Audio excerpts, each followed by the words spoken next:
Bebop dominantná stupnica je to isté ako mixolydická, len má ešte pridaný jeden tón veľkú septimu. Napríklad na S7, keby som to chcel hrať, tak hrám, idem intervalovo 8, 7, tu je ten pridaný tón, B7, 6, 5, 4, 3, 2, 1. Hrám ju stále odzadu, lebo znie lepšie.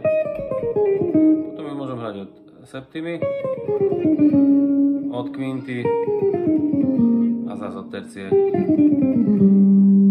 Hej.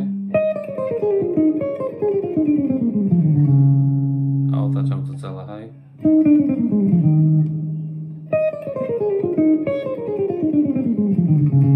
Teraz som to spojil. Začal som od septimy malej. A ešte som celý čas po stupnici, kde sa dalo.